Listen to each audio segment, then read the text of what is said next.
अपना मित्र मान लेता है, नए नए ज्ञान की बातें करता है, नए नए अनुभव बताता है, पर जन्म जन्म से जिस काम का गुलाम रहा है उस काम को कोई युक्ति नहीं सोचती कि निकल जाए उससे, उसमें फंसता चला जाता है। अगर आपको वास्तविक भगवदानंद की प्राप्ति करनी है तो इसे नष्ट करना होगा। आज जैसे आपने सुना, एक क्षण में आपको लगा कि मैं छोड़ दूंगा, ऐसा लगता है आज की बात कभी नहीं, पर जो अंदर वृत्तियां हैं आपकी वो ये बात नहीं मानेंगी। अभी कसम खा लो वृंदावन की, जिसकी जो चाहो, अभी शीतलता आ जाएगी, त्यागाच्छांतरंतरम, अभी हृदय शीतल, हाँ आज के बाद कभी नहीं, हटो यहां से। अब जो वृत्तियां हैं वो आपको जलाएंगे, उस जलन को कोई शैजा, उसी को महात्मा कहते हैं। तास्तितिक्षस्व भारत, उनको सहन करो, बस वो शांत हो जाएंगे। सहन करना बड़ा ही कठिन है, जो सहन कर लेता है वही जीते जी जीवन मुक्त है। एक केवल ये प्रश्न का समाधान कर लो। उस दिन एक श्रृंगार के बाद यही कहा था कि और सब कुछ ठीक चलेगा, ठीक है, लेकिन आपको इस इंद्री पर विजय प्राप्त करनी पड़ेगी, जनेंद्री पर। ये अगर नहीं संभली तो सब ज्ञान बकवास ही रहा, केवल बातें बनाते रहो, कुछ हाथ नहीं लगेगा। खुद अंदर से देख लो, कोई दिव्यता, कोई अनुभूति, कोई भगवदानंद, ये सब बातों में रहेगा, हृदय में, अनुभव में नहीं आएगा। ऐसी वैष्णोजन के दर्शन के लिए नरसिंह मेहता कहते, काछ वाच मन निश्चल राखे, धनि धनि जननी तेरी रे, बड़ नरसैया दर्शन पावा। बड़े भाग्य जो ऐसे महात्मा के दर्शन हो जाए। काछ वाच मन निश्चल राखे, जो किसी कामिनी की तरफ मन को नहीं जाने दिया, जो वाणी को कभी प्रपंच की वार्ता में नहीं लगाया, और जो कभी लंगोटी का कच्चा नहीं हुआ, वही सच्चा महात्मा है। सच्चाई में चलने के लिए इस शत्रु को गिराना ही पड़ेगा, इस शत्रु से हटना ही पड़ेगा। आज हट लो या जन्म जन्म के बाद हट लो, ढिलाई आपकी है, सहयोग प्रभु का है। प्रभु बहुत सामर्थ्यशाली है, ये काम एक अंश से प्रकाशित है। वो हमारे सच्चिदानंद प्रभु गुरु हैं, वो हमारे स्वामी हैं, वो हमारी आत्मा है, हमारे प्रीतम है। हम उनका नाम जप करके, उनकी लीला गुण गायन करके, उनके चरणामृत के प्रभाव से इस पर विजय प्राप्त कर सकते हैं। ऐसा नहीं कि कोई प्राप्त नहीं कर पाया या कोई प्राप्त नहीं कर सकता, ऐसा भी नहीं है। इसका कोई प्रभाव नहीं पड़ता जिसका चित्त श्यामा श्याम के चरणारविंद के रंग में रंग गया है।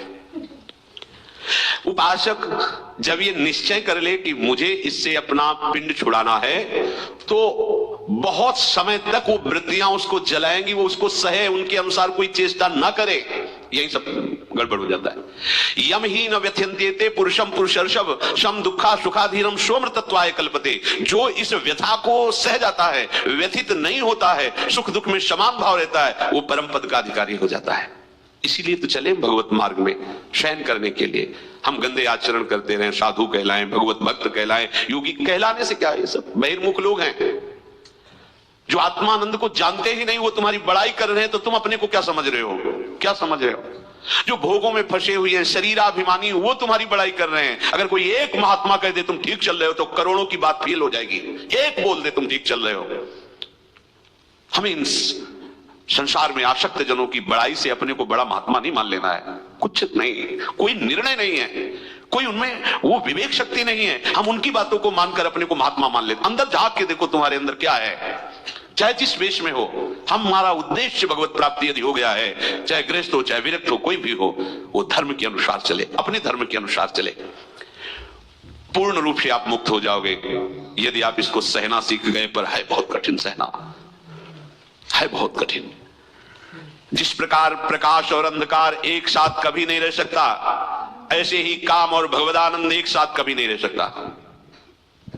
यदि प्रकाश है तो अंधकार का लेश नहीं, यदि अंधकार है तो अभी सूर्य उदय नहीं हुआ, अभी ज्ञान का सूर्य उदय नहीं हुआ।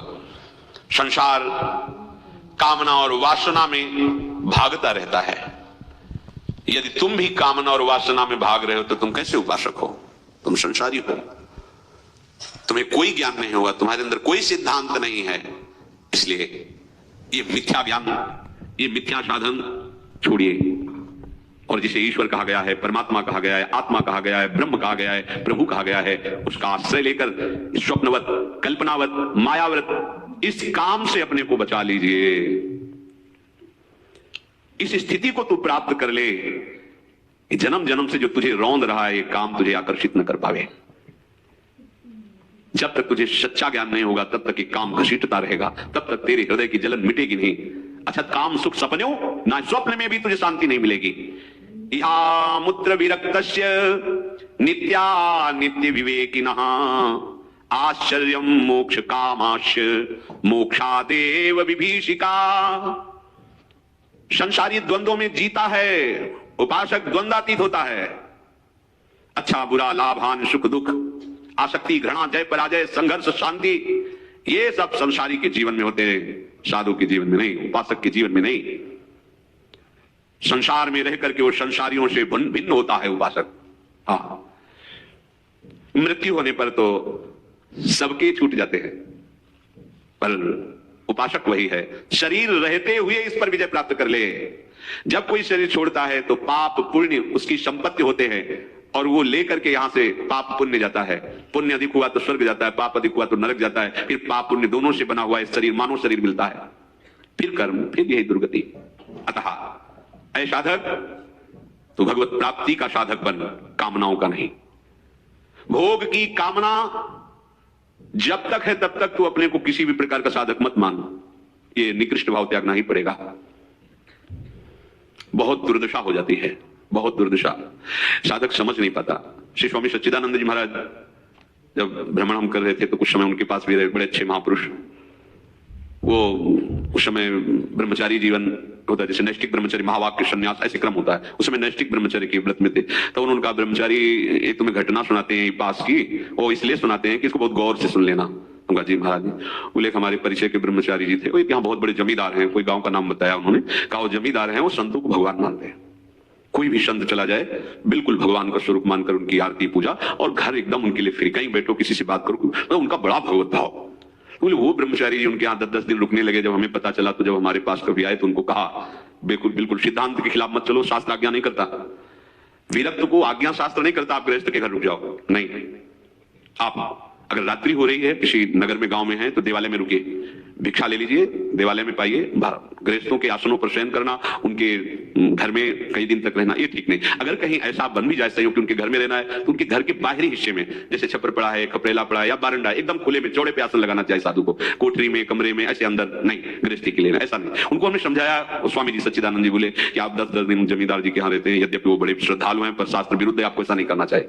वो उनको बड़े उपनिषदों के सूत्र ज्ञान थे, तो वो हंस के स्वामी जी कहते कि देखो भाई, हम पढ़े लिखे ज्यादा तो है नहीं, पर हम महापुरुषों से कड़े हैं, इसलिए हम कह रहे हैं तुम गलत हो। अब आप हमारा उपनिषदों के सूत्रों से मुख बंद करना चाहें तो बात अलग, हम पहले कह रहे हैं पढ़े लिखे नहीं, पर महापुरुषों से कड़े। वो बड़ा शिव स्वरूप एकदम ऐसा, मतलब जैसे पहलवान कोई, बाल ब्रह्मचारी और त्रिपुंड, तो साक्षात लगता है महादेव बैठे हुए, दंडधारी महात्मा। फिर उन्होंने जो घटना सुनाई, वो वहां अधिक समय, और उनको तो जमींदार थे, धनी थे, खूब खेती थी और बहुत सेवक थे, तो बड़े प्रसन्न होते संत हमारे घर। कोई कोई ऐसे महाभागवत होते हैं गृहस्थ, वो बिल्कुल मतलब ऐसी स्थिति, एकदम संतों के प्रति भगवत भाव, जैसे रसिकानंद माल में आती है बहुत से चरित्र। अब क्या हुआ कि उनकी जो घर की एक बेटी थी, वो बैठना उठना धीरे धीरे धीरे धीरे, ये मन है, जब तक ये मन जिंदा रहता है तब तक तुम बहुत सावधानी तुम्हें मार देगा। अब उनका व्यवहार हो गया, प्रेम हो गया। अच्छा, उनके लिए चांस था, नैष्ठिक ब्रह्मचारी के बाद सन्यासी होता है, लेकिन केवल ब्रह्मचारी के बाद वो गृहस्थ में भी जा सकता है। तो उन्होंने बात की, दोनों भागने के लिए तैयार हो गए, भागे। भगवान का खेल, स्टेशन में उनके परिवार का आर्मी से छुट्टी में आया हुआ था, वो अपना सब देखा हो तो कहाँ बिटिया, अब तो उसके होश उड़ गए।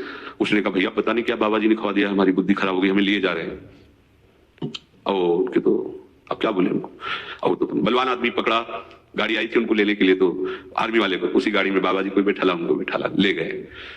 अब वो तो जमींदार ने कहा कि हम तो प्रणाम करते हैं, आप लोग जैसा चाहें वैसा निर्णय करें, हम इस विषय में ना तो दंड विधान कर सकते हैं ना हाँ कर सकते हैं, आप देखो। वो सच्चे भक्त थे, फिर नए नए वो सब जवान। तो स्वामी जी कह रहे थे उनकी ऐसी स्थिति कि हम शब्द नहीं कह सकते, ऐसी मार पड़ी, पूरे वृक्ष में बांध के उनको चलने लायक नहीं रह गए। उपासक को ये सोचना चाहिए कि जन्म जन्म से हम भोगों में भ्रमित हो रहे हैं, फिर भी उन्हीं भोगों की तरफ यदि तो हमारा प्रभु का आश्रय क्या रहा, हमारा भजन क्या रहा, और हम बहुत इसको छुपा के रखते हैं, बहुत सजा के रखते हैं। ये आशा खत्म करो भाई।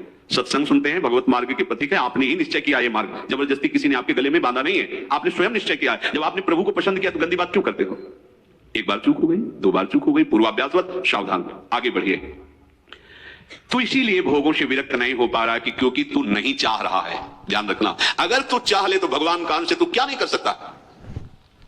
तू चाह कर तेरे संस्कार, वृत्तियां, ये बीज रूप सब नष्ट हो जाएगा, जो भोग का संस्कार है नष्ट हो जाएगा, और तू पूर्ण रूप से मुक्त होकर नित्य एवं शाश्वत को प्राप्त कर लेगा। बड़ा आश्चर्य है, तुझे भगवान से मिलने में भय लग रहा है, ये भी प्रश्न हुआ कि हम सोचते हैं भगवत प्राप्ति हो जाएगी तो क्या होता है भगवत प्राप्ति, हमें तो बड़ा डर लगता है भगवत प्राप्ति की बात तो हंसी आई। निर्भय पद में जानते हो क्यों डर लगता है? क्योंकि भोग छूट जाएंगे। शरीर का आसक्त जीव है, वो सोचता है इससे बढ़िया क्या जीवन होगा, भगवत प्राप्ति में पता नहीं क्या होता है। ये तो को प्रकट में बताते हुए श्यामा श्याम के पास जाना, चक्र पानी को मिलेगा, ऐसा ऐसा, तो लगता है हाँ ठीक है ये बात है। अब उसको मोक्ष की बात बताओ तो उसको लगे क्या होता है, मतलब लीन हो जा, नहीं भाई ऐसा लीन नहीं, जैसे हम खा पी रहे हैं जी रहे हैं बढ़िया, मकान दुकान सब रुपया पे, भय लगता है मोक्ष से। ये भोगों का आसक्त जीव अखंडानंद से या प्रेमानंद से, उसको भगवत प्राप्ति में या इसमें भय लगता है। महाप्रभु ने जो कहा भय लगता है वो अलग बात है, वो तो प्रिया जी के प्रेम में बोल रहे हैं। भोग की इच्छा ही तुझे परम पद से भयभीत कर रही है, नहीं जाना। इसलिए जब तक तुम्हारी कोई भी इंद्री भोग वासना के लिए लालायित हो रही तब तक तुम बिल्कुल सावधान रहो। धीरस्तु भोज्यमानोपि पीड्यमानोपि सर्वदा आत्मानं केवलम पश्यन् न तुष्यति न कुप्यति। तुम किसी पर प्रसन्न मत हो, समझो सिद्धांत, और किसी से नाराज मत हो। न तुष्यति न कुप्यति, कोई कितनी भी तुम्हारे अनुकूल वार्ता करे, सेवा करे, निरपेक्ष रहो। तुम्हारे आराध्य देव के द्वारा हो रही, किसी व्यक्ति के द्वारा नहीं। अगर आप उस व्यक्ति के प्रति झुकाव किए तो आसक्त हो जाएंगे, फंस जाएंगे। अब चूंकि बचपन से भ्रमण किए इसलिए हर बात का उदाहरण आ जाता है। एक फलाहार करते थे, उनके हाथ के हमने भी कुट्टू की रोटी पाई, जब फलाहार कर रहे थे तो उनके भी आश्रम में गए। जब गृहस्थ जन जुड़ते हैं तो उनकी श्रद्धा उनकी कोटि की होती है। आपको उनके साथ ऐसे रहना है जैसे डूबने वाले के साथ बचाने वाला रहता है। कैसे रहता है? वस्त्र पकड़ा दिया दूर से, ऐसे इतने बड़े तैराक नहीं हो कि कोई विषय में डूब रहा है और तुम विषय में कूद कर उसे निकाल लो, तो कोई जीवन मुक्त परमहंसों की बात है। डूबने वाला पहला काम करता है बचाने वाले को दबा के सांस लेना, उसमें डुबो के ऊपर सांस लेना चाहता है। यदि आप अच्छे तैराक नहीं हो तो आपको मार डालेगा, पहले आप मरोगे बाद में वो मरेगा, क्योंकि आपके ऊपर चढ़ेगा। क्या करे? दूर से नाम रूप पकड़ा दिया, दूर चलो, इससे चलो, ऊपर चढ़ने की जरूरत नहीं, आसक्त होने की जरूरत नहीं है, उसका आश्रय लेने की। वो तुम्हारा आश्रय लिए तो उसके लिए तो बनता है, लेकिन तुमने भोगों के लिए उसका आश्रय ले लिया। वो हमारा भगत है ना, वो हमारा काम कर देगा, वाह जीवन तुम्हारा इसीलिए था। मतलब समझो आशा कहां लग गई, वो भगत है ना, वो हमारा काम कर दे। अरे तो काय के भगत बने? भगवान के भगत बने, भगत के भगत बने।